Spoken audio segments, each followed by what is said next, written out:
Nature's Archive Podcast, a Jumpstart Nature production. Today's guest is Krystle Hickman. Krystle is a TEDx speaker, artist, photographer, and community scientist. However, it's her passion for native bees that's led her to appear on Nature's Archive today. Krystle has combined her tenacity and photographic talent to make a number of discoveries about native bees, and she's determined to raise awareness about the decline of native bees and their habitats. In fact, she was recently profiled in the LA Times for these efforts. Today we embark on a journey of discovery with Krystle as she introduces us to our native bees. We explore several genera of bees and delve into their habits and their remarkable life histories. Krystle also shares her expertise on photographic techniques for bees and how to find them in the wild. Also, Krystle has just launched a Kickstarter campaign for a new project featuring photographic flashcards of 40 of the most common native bees, complete with interesting facts and identification techniques. I've linked to that in the show notes.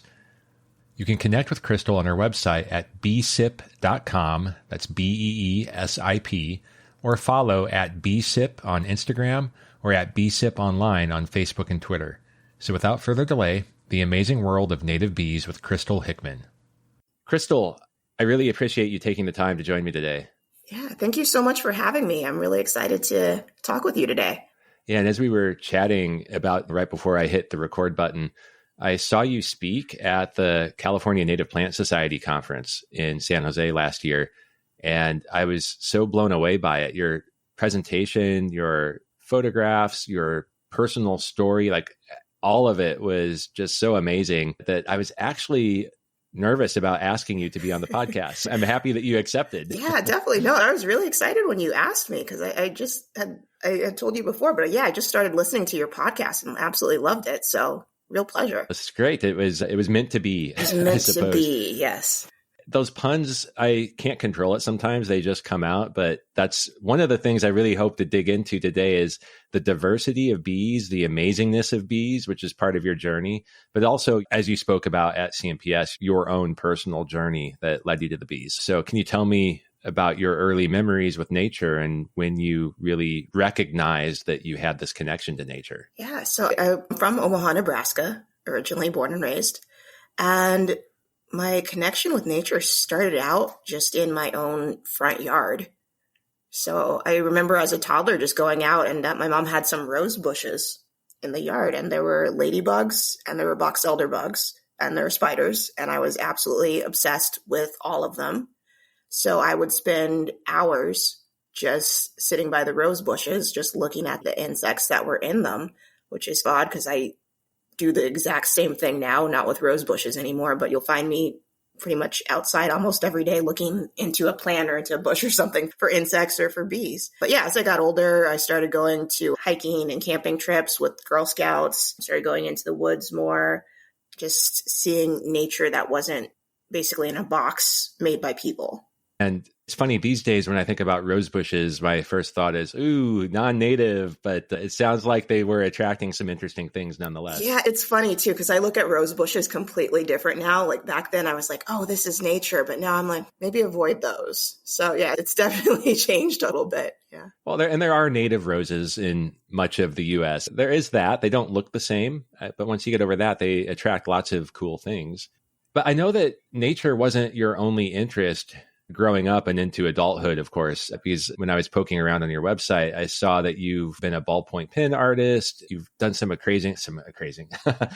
amazing artwork using different medium. But can you tell me about that journey? Did you lose touch with nature and get into art, or was nature always there? And how did all that come to be? So nature and art were both always there. I always loved to draw. I feel like I just came out of the womb loving nature and art. But as I got older, like college age, that's when I stopped doing both because I had to focus on the real world because those aren't careers. So yeah, I ended up like just sitting behind a desk for a while. And it was like about 2 years of me doing that. And I felt like I was just getting dumber. And I started drawing with a ballpoint pen because I didn't have a pencil. So I was actually, while I was sitting at my desk, I'd say the last few months, I picked up a pen and started drawing. And I ended up just quitting my job. It was in finance. And for a while, I just stumbled around, didn't really do anything. But then I was like, I got to pick up something. So I started drawing more regularly with a ballpoint pen. I actually was obsessed with this British TV show called Skins. I don't know if you've heard of it, but it was really good. You should check it out. I think it's on Netflix or something. But yeah, I basically drew all of the cast members from that show. And then after that, I was like, what am I going to do with these drawings? I ended up putting it into a video on YouTube. Then after I finished that, I found the creator of the show on Facebook, and he was like, hey, we're making an American version of the show. Do you want to be the artist? So about a month after I started drawing again, I got my first art job, and then it took me into 10 years of developing my ballpoint pen work. And then I also started working with sugar, which led me to the TED Talk, because I was basically the first person to start working with sugar. But yeah, it just kind of kept moving me forward in like new and unique places.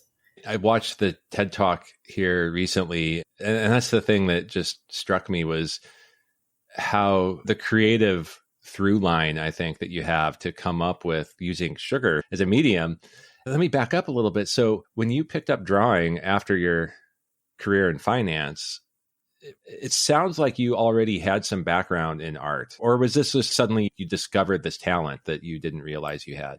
Well, I was always creative growing up, so I was very good at just making things with my hands. So it could be drawing. It was also pottery, just coming up with new ideas. And then I guess one of the things too, when I left that career/job, is I really didn't know what I wanted. So I just decided every single idea that I have, I'm going to go forward with it like full force just to see where it'll take me. So drawing was one of those things. And I was like, let me just see where it goes. And it ended up taking me to some like very cool places, getting really cool connections. Yeah. By the way, that TED Talk, I'll make sure to link to it in the show notes. Like all of the things that we talk about that are linkable, I try to make it easy for the listeners to go find it. So I'll do that. So now, how then did bees re-enter your life? Completely randomly. And it was through Facebook. So there was this quote that was put up on Facebook that really motivated me for a very long time. And it turned out to be completely made up. It's, if the bee disappears off the surface of the globe, then man only has 4 years of life left. No more bees, no more man, something else like that. And it was attributed to Einstein. I saw that online and I thought it was real, like pretty much everyone else who's read it. And it got me very motivated to get back into nature, specifically bees. And I, like pretty much everyone else who read it, thought it meant honeybees. So I was like, oh my gosh, I have to save the honeybees. I didn't have a camera at the time, but I did have my phone.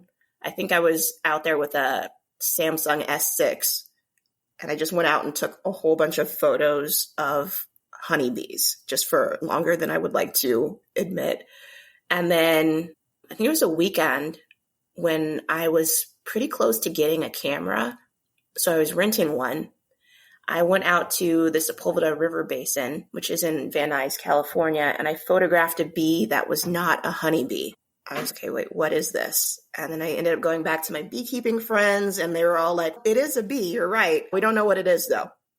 So then turned back to Facebook. There was a group called Native Bees of the Americas, and I'd never heard of the term native bee before. Ended up joining the group. There was a bunch of entomologists and militologists in the group, and militologists are people who study bees. And again, new terms for me at the time. And they identified the bee right away as an andrina, which is a mining bee. And it just opened up my whole world, like the conversations I had with these people. They were talking about the differences between native bees and honeybees and why native bees are important to native plants and just why they are potentially threatened or endangered, and kind of took me back out into the world to look for these native bees again, or I guess native bees for the first time. And actually, I'm not sure if it was them or the horticulturalist at the Crescent Farm, because I ended up going to this farm called the Crescent Farm at the LA Arboretum. And that was the first place where I actually started seeing native bees regularly, just because they have native plants there. And I think that really instilled in me the connections between native bees and native plants, and just the idea that saving native bees also means saving native plants and vice versa.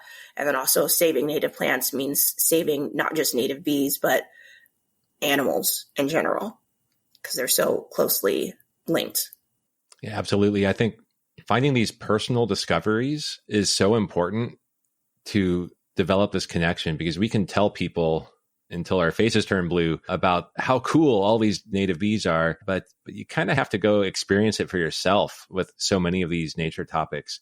And it reminded me when I moved back to California for the second time, I wanted to plant some native plants, and we were renting at first, and we ended up buying the house that we were renting. So I was kind of limited in what I could do, but I planted a California coffee berry, and it is such a magnet for pollinators in general, but also the native insects use the plant for many different purposes too. But anyway, long story short, I was out there with my camera one time. I had always enjoyed photographing birds, and I noticed that there was this one, I thought, bee that would return to the same spot and hover and just hang out there. It's like, I bet you I could take a picture of that. And eventually I caught it, and I showed it to some people at work, engineers and program managers, like not nature people. And they're, oh, that's so cool. That's so cool. And like, look at this bee that I took a photo of. And only like 2 years later did I realize it was a hoverfly. It wasn't even a bee. Yeah, but that was my eye-opening experience to the diversity of native insects that are out there contributing to this food web. And I think that's a big part of why I ended up doing what I do now. So we need to figure out how to get everybody to do this. So you had the series of experiences that were kind of like, it was like aha moment after aha moment, it sounds like, of, oh, wow, there's more and there's more and there's more. You now consider yourself a community scientist. And what's that transition? Like, when did you say, you know what? Yes, I'm contributing to the knowledge of native bees. It's funny. I didn't actually give that title to myself. Initially, I was just going out there and doing things. But I think people started assigning it to me, and I started identifying with it when I left gardens like the Crescent Farm, and I actually started going to places like the Santa Monica Mountains or the Mojave Desert or Joshua Tree. And inadvertently, when you start photographing nature year after year, you start noticing changes. And I, completely not on purpose, but now it seems inevitable, I started documenting climate change and changes in the phenology of bees from year to year. And that also connected me more in a professional way with a lot of these militologists. And then that's when the term community scientist started being assigned to me. And then I didn't really see myself as a scientist, but like now I identify with it more because I feel like I am contributing something.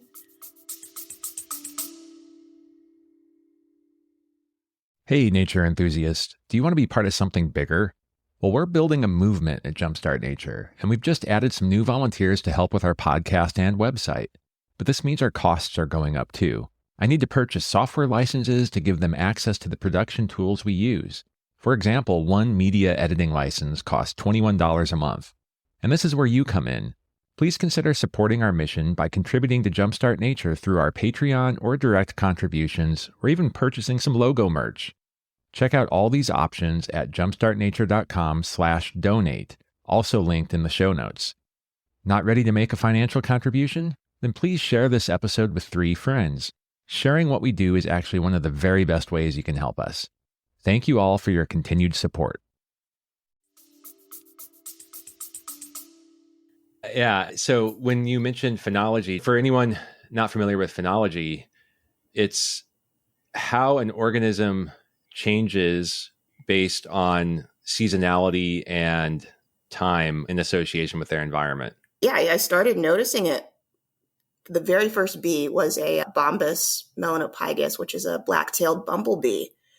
And the first year I noticed it was this bee I had seen pretty regularly starting to show up in February.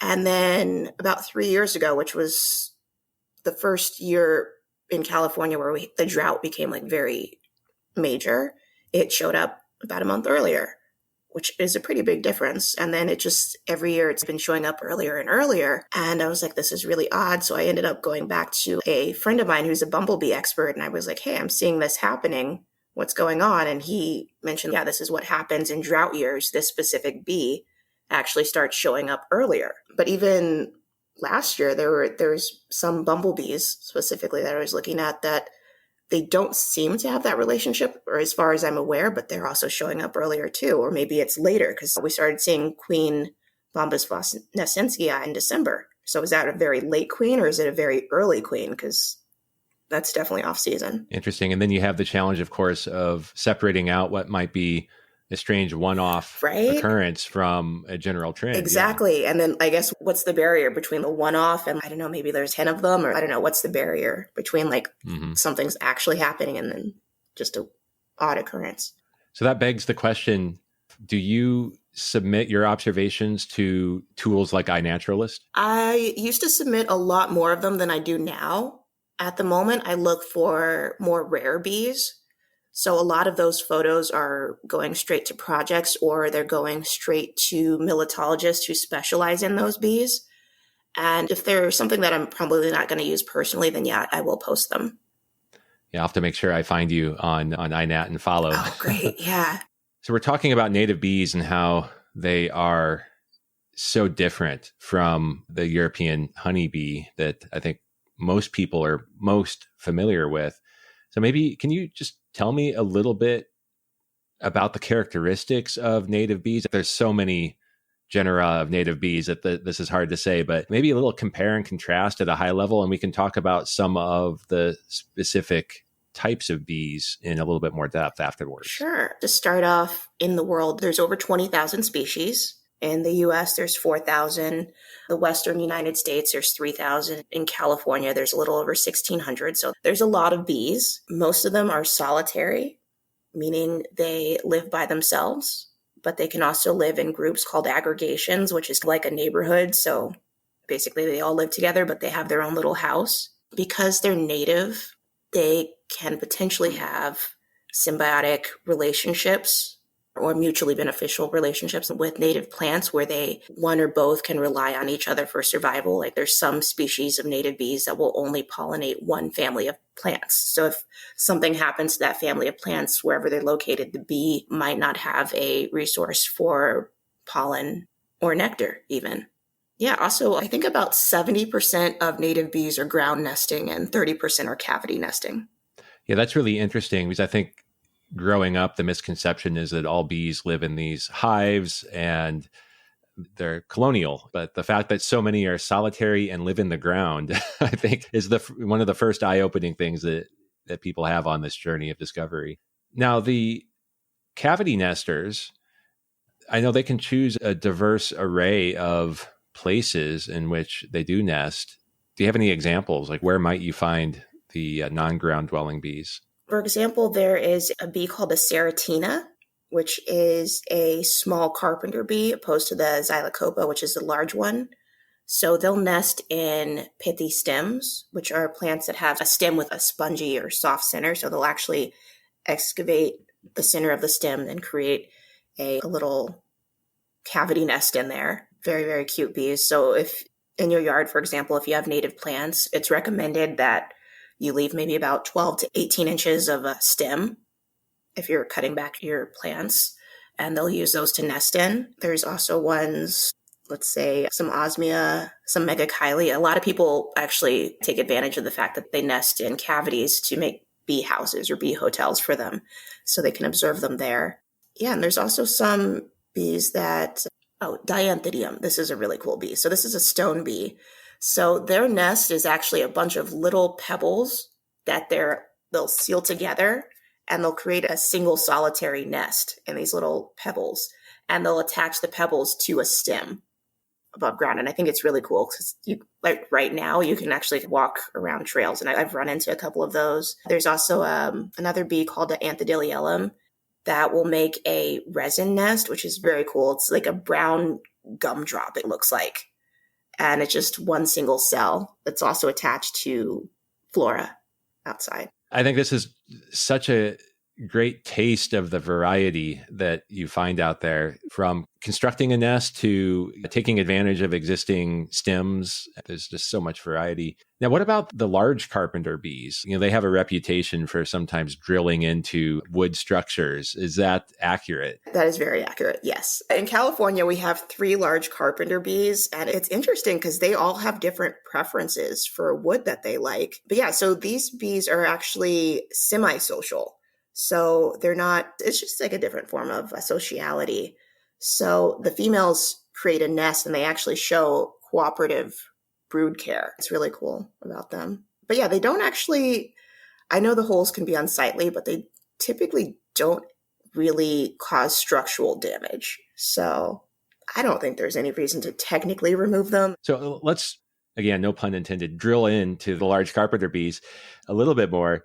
So they have these holes in wood and sometimes wood structures. Are they overwintering in there? What does their life cycle look like?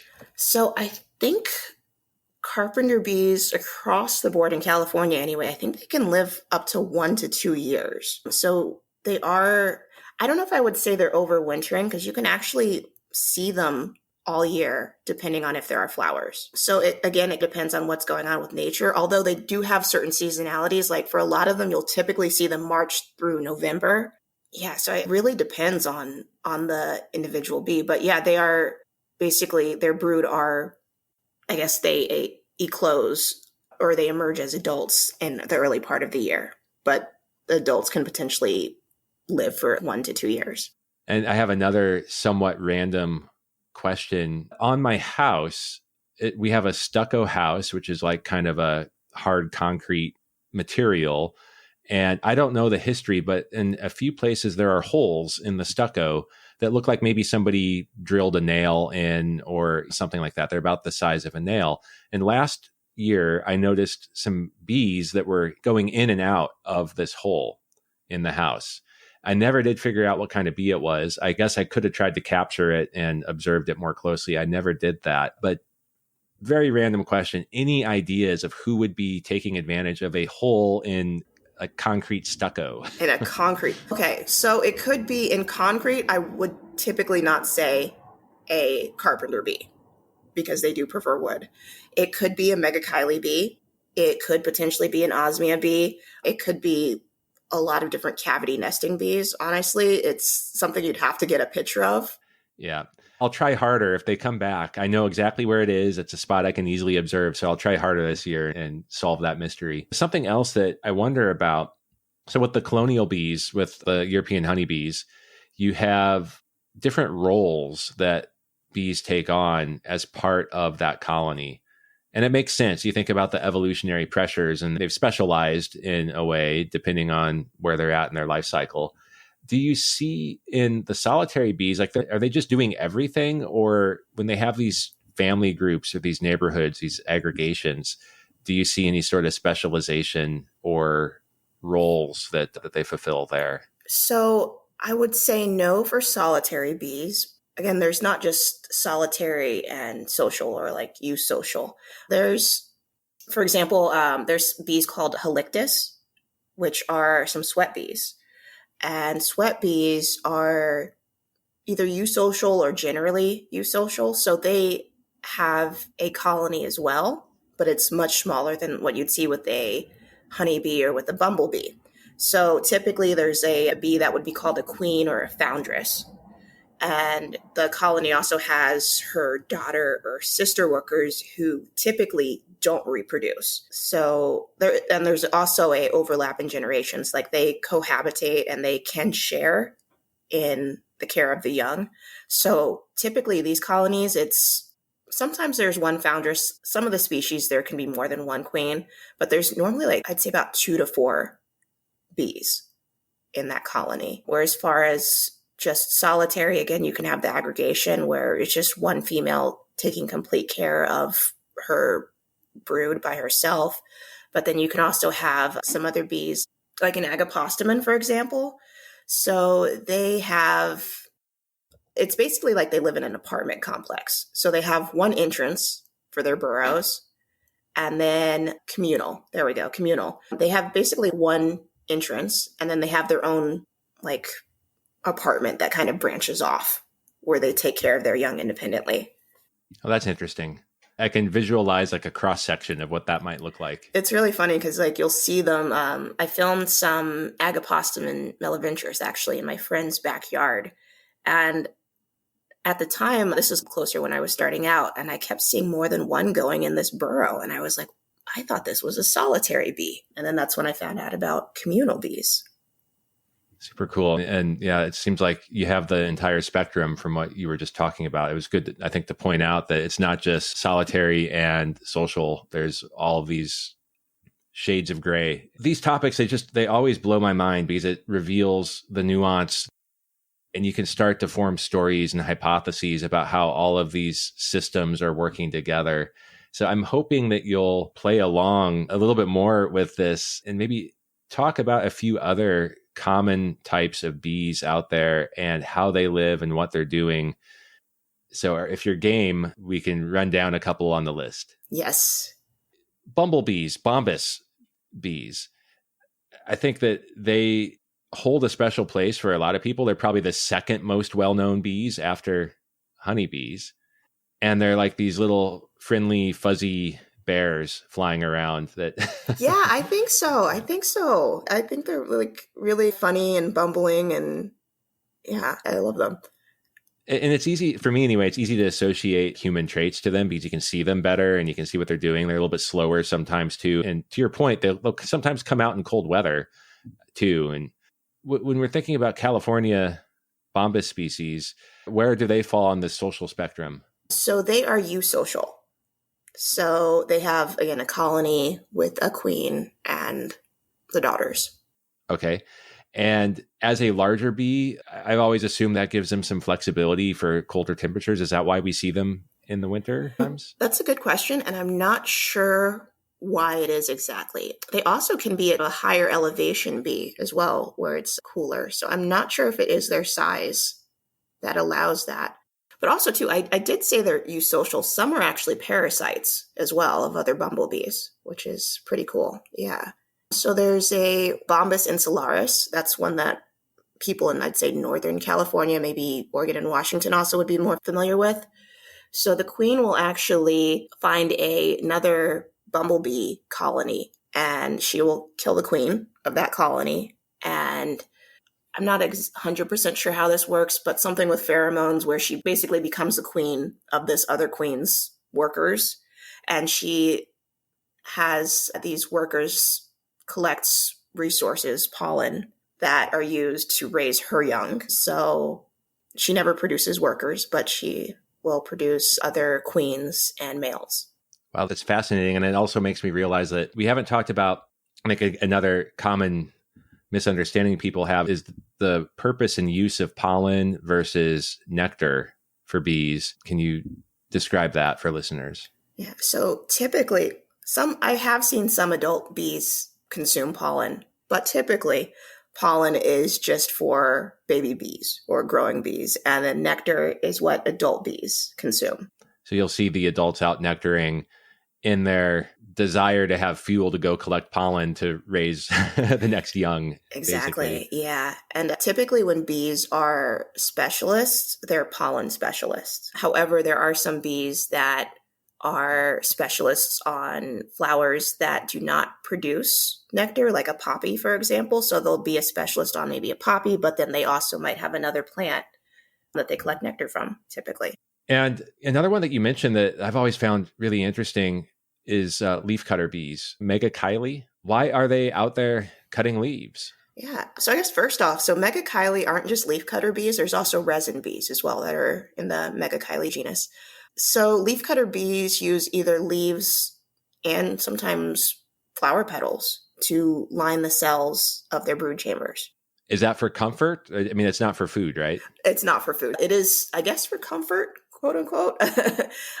Yeah, so it's just a protective lining that they use to seal in their brood in their nesting chambers. And continuing down the list here of some interesting bee lifestyles, cuckoo bees. Yes, I love cuckoo bees. These are actually some of my, I'd say, top 5 favorite bees. But yeah, these are really cool because they're kind of like cuckoo birds. So cuckoo bees, they do not collect pollen for their own brood. What they'll basically do, like, I'll bring up like a nomada, for example. A nomada is typically a parasite of a mining bee called an andrena.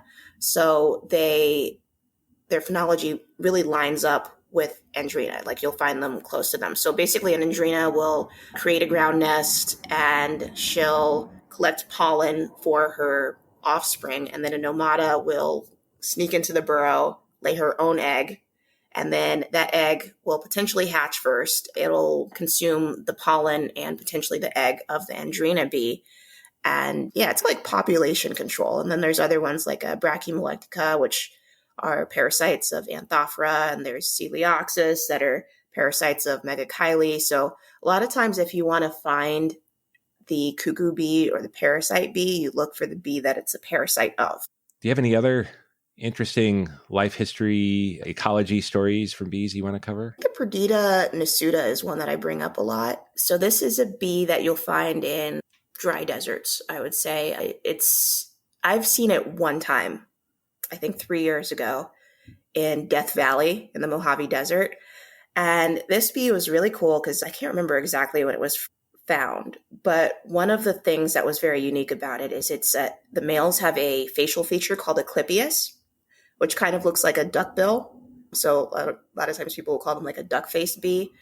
But one thing that was not known about this bee was what the use was for that facial feature, because the way bees are collected primarily right now is people will go out and net them, or they'll put down a dish with some liquid in there called pan trapping them, and then they take them to a lab to ID the species later. So there's not a lot of observations on behaviors of bees. I feel like that's changing. But with this bee, like, it was just, no one knew what that facial feature was for. But since I don't go out and like net or pan trap, within 30 minutes of seeing this bee, I saw the males using the facial feature. I thought that was really cool. So you were able to, back to being a community scientist, you were able to demonstrate then how this facial feature fits with the flowers that they use? So it was actually with the females. So the male actually, when he's trying to mate with her, he'll actually trap her antennae on either side of his little duckbill facial feature so she can't fly off and attempt to mate with her. And yeah, I got some cute photos of that. On your journey to learning more about bees and combining that with your photography, I know it's taken you to delving into some of the threatened and endangered species and seeking them out and trying to learn more about those. So I guess there's maybe lots of questions to unpack with what I'm about to say, but what has driven you to really want to learn more about these threatened species? I think it was just initially like learning about the changing phenology of these creatures in drought years and just seeing the impact of climate change and just wanting to go out to farther and farther places and just seeing what was out there. Because I think that's one thing specifically with the West Coast that there's an issue with is there's a lot of land, but there's not a lot of people looking. And we're a biodiverse hotspot. It's a Mediterranean climate. We have just so much biodiversity here. And I just wanted to see what was out there. And it's a combination of just like curiosity and just loving to spend time alone out in nature. So yeah, I kind of get a thrill out of seeing like very rare plants. And then if there's a bee on there that I've never seen before, just learning about it. And then hopefully getting some beautiful photos that people can use to like actually ID to species with too. Cause that's a big thing. Cause with a lot of the bees that I photograph, people are like, this isn't something that you can ID to species. But then I take that as a challenge. Like, I'm going to go out there and do this. And so far it's been working out pretty well, but yeah, it just gets thrilling. And it's also very relaxing to get away from people and technology. So it ticks a lot of boxes, it sounds like, in terms of personal discovery and personal health, but then also the science side. So what have you discovered so far, and what else are you looking for in terms of the threatened species? Oh, okay. As far as I found a lot more vulnerable and rare species as opposed to threatened species. I'd say this is the first year where I made an Excel spreadsheet last year where I basically mapped out every single month what bees I'm going to be looking for. So I was like, one of my goals is to find the 4 endangered bumblebees in California. I've gotten one of them. I tried to get another one in the Trinity Alps in 2021. I'm going to try again this year, but I'm working really hard to just go to locations that people aren't visiting a lot just to try and find these bees, and also working with some bumblebee experts or other militologists who are potentially going to these locations to try and find them as well. So just dedicating a lot of time. Like, for example, there's the Bombus franklini, which is the one that I went up to the Trinity Alps to try and find. No one's seen that bee since 2006. I think it was August 2006, but it was just listed as endangered in 2021, which there's a pretty big gap there. So I feel like specifically with bees or with creatures that aren't like very cute and fluffy or larger, people aren't paying attention to them as much. The line between when is vulnerable, when is endangered when is potentially extinct is blurry. I think there's a high bar. It's hard with the smaller organisms to reach the bar. So there are very likely things going extinct all around us that we don't even realize all the time. Oh, 100%. Yeah. And I think like we could definitely look at like the rate of extinction for plants to reflect with the rate of extinction to things that have relationships with them. Yeah, I think that probably does apply to a lot of bees. So I like your approach of making a spreadsheet and having targets. Like that sounds so much like what I do for whatever the taxa of interest at the time is. I'm constantly doing that. What does it look like for you this time of year? So we're talking in January. Do you have targets this time of year, or is it just you'll take whatever you can get when it's a little bit cooler and maybe flower activity is dampened down a little bit? I have pretty much I'd say maybe November through like mid-February, just a lot of free time when I'm really not looking for anything. I'm just plotting out what I'm going to do next year. Or maybe if I'm like looking back on stuff that I filmed before, I'm like editing. So if you see my social media during this time, it's like basically dormant. But yeah, February is when I actually start going out and looking for a lot of bees. But you could find bumblebees right now. Yeah. I had a bumblebee in my front yard yesterday, in fact. I think it was a pyrobombus. You mentioned your social media and your photos throughout this and using photos to help advance the identification techniques. So you have some amazing photos. And I want to ask you about your photography technique. So how do you approach it when you want to go out and get photos? Aside from coming up with a spreadsheet, what sort of preparation work do you do? Well, the first thing I normally do is figure out what time sunrise is. And then I'll show up at a location about 30 minutes before that happens. And I'll look for male bees sleeping on stems because they don't move. So they're very easy to photograph. And then when the sun starts coming up and the female bees start showing, I guess this is kind of a thing too, because like certain bees are morning bees, certain are midday bees, and there's certain ones that are like afternoon bees. So I kind of have to know what time of day your bee will be present. Some of them could be all day. But if you just spend a lot of time looking at them, you'll start to notice patterns in their behavior. They have a routine like people do. So, for example, there's certain flowers like, I think it's called a Pride of Medea, which is like a stalk, which has flowers just wrapped around it. I've noticed a lot of bees that will be visiting those. They'll just kind of circle them going up or going down. So if you watch them for a while, you'll just know which flower they're coming to next, and you can focus on that flower and take photos of them. Also, if you spend a lot of time watching bees, there's other bees that'll start watching you back. Female Anthophora bees, I've noticed particularly, like I'll stare at them for a while or I'll point my camera at them. They'll start like looking at me in the face. They'll start looking back at my camera. And you can get photos of them hovering while they're looking at you because they're like curious. But yeah, that's also one way, like a cheat, I would say, to ID that bee. And then I guess just knowing their life habitat, like this bee has a relationship, say like a diadacia, for example, has a relationship with a mallow. And you know, at this time of day, the sun's about to go down, this bee sleeps in the mallow, look for a patch of mallows, and you'll start to see them like curling up, and they won't attempt to fly away from you as much. Also, if I see a bush that's just covered in bees, one thing I do is I'll wave my hand over the bush. It creates like a shadow. You'll see a lot of bees just scatter, but then there's other bees that will just stay there. They'll completely ignore you. And then that's a bee that you want to photograph because it'll completely ignore you. So yeah, that's a tip with the Perdita minima, which is the smallest bee in North America, potentially a world. That's what I do with those guys. I just wave my hand over the sand mat that they're on, and some of them will stay. And then I just like, okay, I'm going to focus on you. It's a filtering technique. You eliminate all the other ones. So that's so interesting. So some of this is from your own personal observation and discovery. And I suppose like the seasonality aspect, you can find from sources like iNaturalist. Unless it's one of these very rare bees like you were talking about, not seen since 2006. There's probably not enough data on iNat for that. But this like diurnal aspect where some bees are afternoon bees or morning bees, how do you discover that? Again, is it personal discovery? Are there resources that people can look at?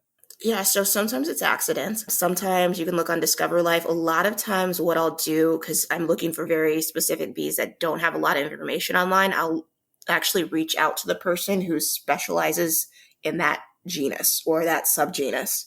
And they'll say like, this bee will only be present when the sun's at its highest point between these temperatures. And then I go out there and look for the bee on that flower exactly when the sun and temperature is that way. And then a lot of times you'll find the bees. What's another thing too that's really interesting is like with Perdita minima, for example, just from observing them for, I guess this will be the 4th year, males and females are out at different temperatures. So if you want to get both bees, you'll have to go basically a day that has both of those temperatures. Or if you're on a cooler day, you might only see females. Wow, so much, so much to learn. Yeah. And by cooler, I mean like minimum 80 degrees. Yeah, good point. So I suspect then you also have that variety across different species, because if there's a seasonality aspect, there's probably a temperature driver that leads to some of the seasonality. Yeah, definitely. Yeah.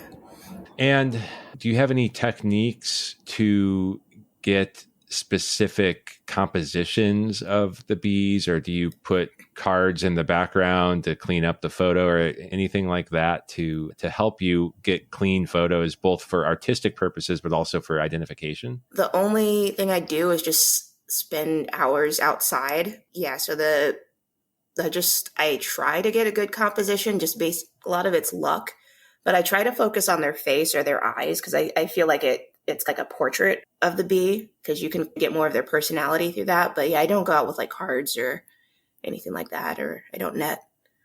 For a lot of insects, some of the identifiable characteristics are wing venation or different other elements of their structure.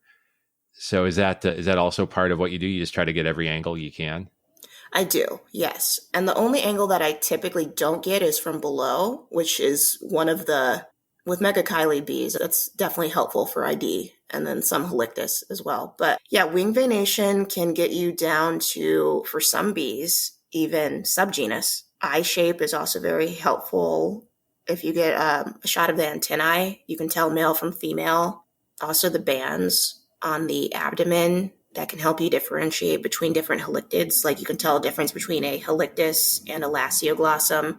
If you get a shot from the bee from behind, you can tell males from females for some genera. Also shots of the legs, the face shape, the eye shape, like how big of a jaw the bee has, even like coloring sometimes. That's a way to identify a bee to species. Yeah, and that was, I was talking on a previous podcast episode, we were talking about field guides, and I got this field guide to bumblebees. And they have these like really fun diagrams of the coloration.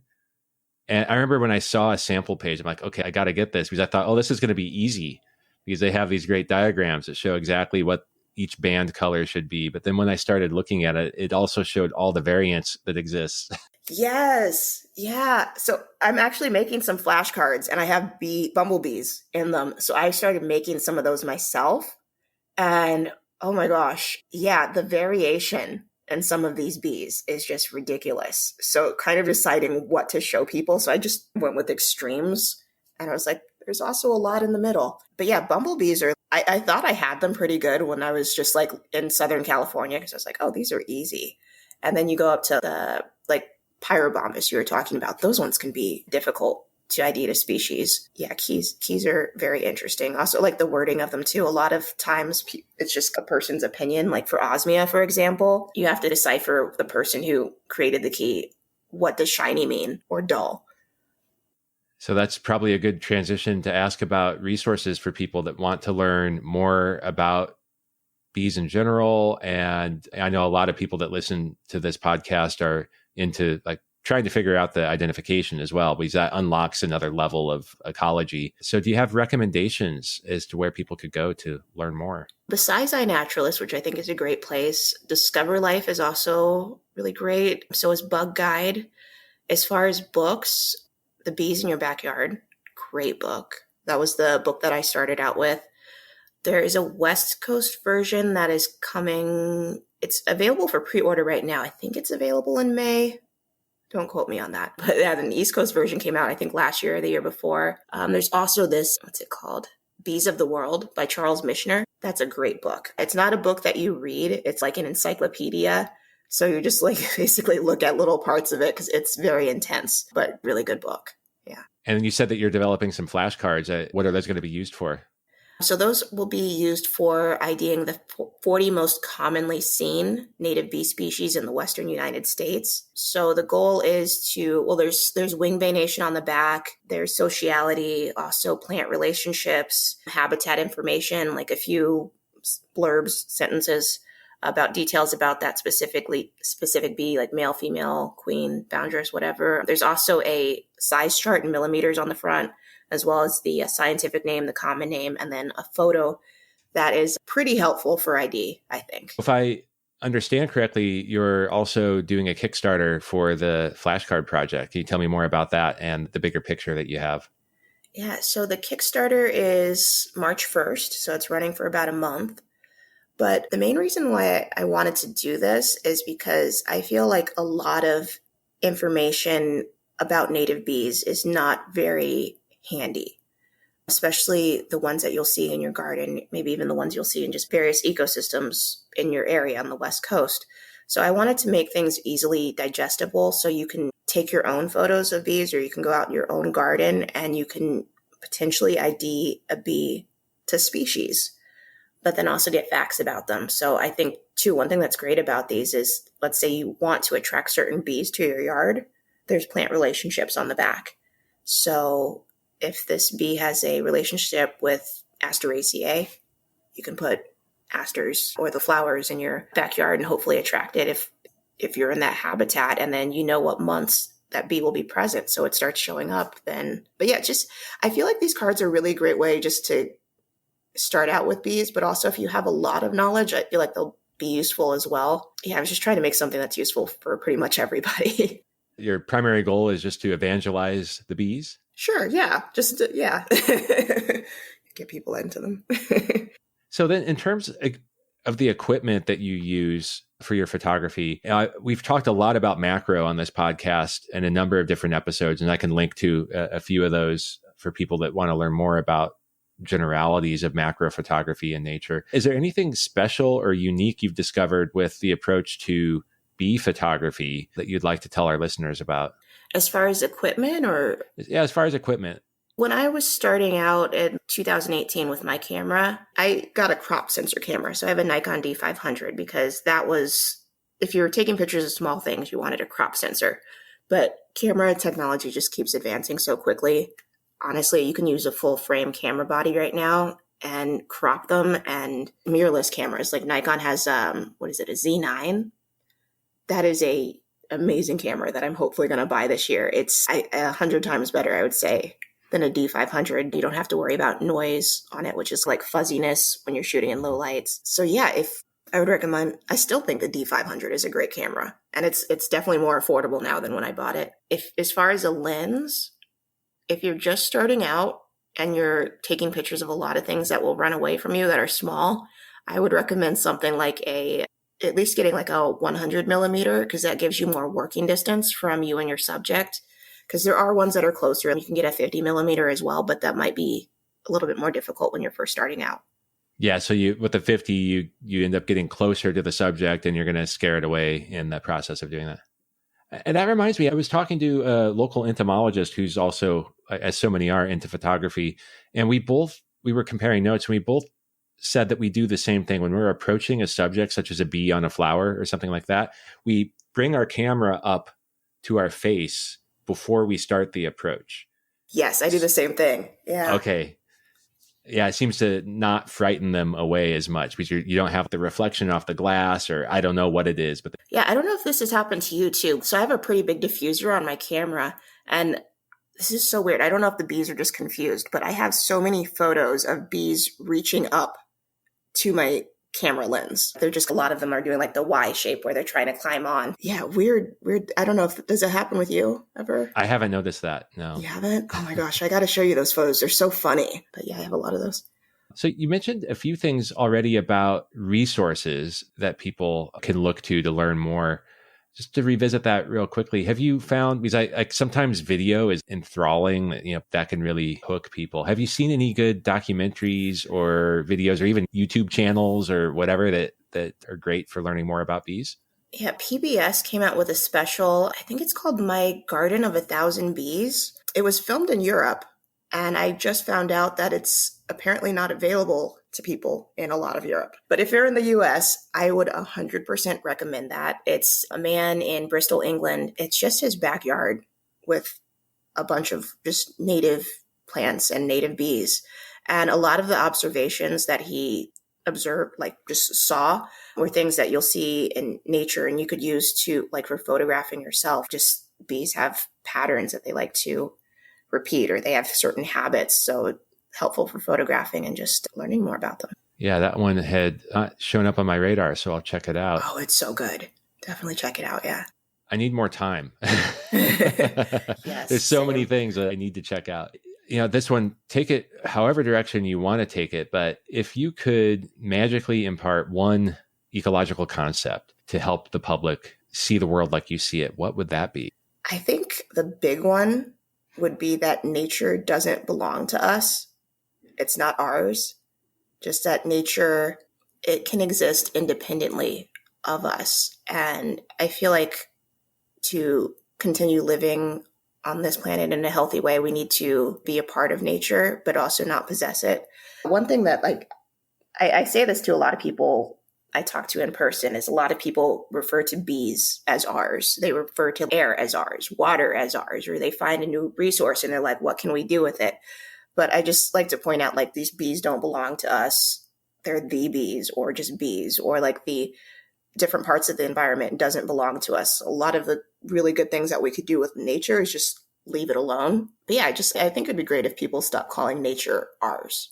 I've been doing this a lot, this conversation, because you're saying things that just generate so many deeper side conversations. Because I'm thinking about, why do people refer to nature as ours, and like my bees and these sorts of things? And it's so deeply ingrained in society. And I think our relationship with nature, or maybe our lack of a proper relationship with nature.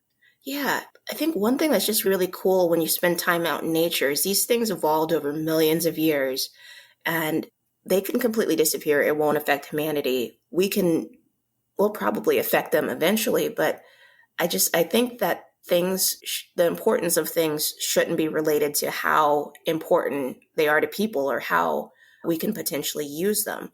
And I feel like that's one reason people like honeybees so much, is they're not a part of nature, at least in the US, and they don't really have any benefit. Like, I would even argue with farming as well, because the way farming, that's a whole conversation, but I think like farming could be changed a lot. But I think the only real benefit is just honey. And that's, I don't know, that's more of a want than a need. But yeah, I think farming should definitely be changed the way it's done. I think farming should be done alongside native ecosystems instead of destroying them. So much of what we do today in our relationship with nature is grounded in habits that were established decades, if not centuries ago, with less knowledge and really no data. And now it's just momentum. So opening our minds to think about alternative, more sustainable ways to relate with nature it's a hard thing to do for that reason. Because we've been doing this for decades. So why change now? Which is the wrong way to look at it. Okay. So do you have any upcoming projects that you'd like to highlight? Anything? You mentioned your flashcards. Anything else? Yeah, so I'm currently working on 2 books. One of them is called The ABCs of California. This is one I've been working on since 2019. So it's 26 different species of bees. Each one is a letter in the alphabet. So there's a story that goes along with each bee, as well as photos, also landscape, photography. So yeah, it's just basically most of the bees are pretty rare, but I just want to bring the diversity of not just bees, but like ecosystems to people in like a very beautiful way, and like a story that goes along with it. So there's that one. And then there's a bee book that's in line with a lot of my talks. But yeah, and then this year I'm just working with a lot of people who specialize in plants, especially like rare plants, to try and find these bees. For the books, do you have publishers lined up, release dates, anything to look forward to specifically? One of them I'm working with a publisher. The other one I'm probably going to self-publish, because the ABC's book is a coffee table book, which I feel like those typically don't really generate any profit, but it's just been like something I've been wanting to do. So I'm like, I'll just do it. But yeah. All right. Well, I'll keep an eye out then for that progress. And actually, people could maybe directly keep an eye out by following you on social media or your website. So how can people find you? Yeah. So my website is bsip, beesip.com, which is BEESIP. And my Instagram is also at BSIP. And BSIP wasn't available for Facebook and Twitter, so I'm BSIP online on both of those. Okay, Krystle, is there anything else that you'd like to say before we depart for today? No, I just want to say thank you so much for having me. This has been an absolute pleasure. Yeah, thank you. Yeah, it's been a joy, and your enthusiasm really shows. So I'm looking forward to getting this out in the public. Thank you so much. I appreciate you and the work that you're doing and all the time that we spent here today. Yeah, same. Before wrapping up, thank you to Emily Smith for help with editing this week. Thank you to the Patreon patrons for your continued support, and everyone who has left ratings and reviews of the podcast. Thanks for sticking through the entire episode. If you made it this far, I hope that it means that you enjoyed it. If so, please spread the word and share this episode with 3 friends or groups that you think would enjoy it too. As for today's episode, let me know. Did I miss anything? Was there a topic I should have covered? Let me know at podcast@jumpstartnature.com or DM me on any of my social accounts. I'll do my best to answer your questions. You can find me at Nature's Archive, one word, on Instagram, Facebook, and Twitter. I also share photography, nature stories, and much more on those accounts, so you can follow just to stay in touch, too. And despite being called crazy by numerous friends and colleagues, last year I left my tech career behind to start Jumpstart Nature, which Nature's Archive is now part of. For the sake of myself, my family, and the planet, I need to make this work, so please also consider becoming a patron at patreon.com/jumpstartnature. I offer some exclusive content and perks, and you can start donations as low as $4 a month. Lastly, please also check out our latest creation. It's the Jumpstart Nature podcast.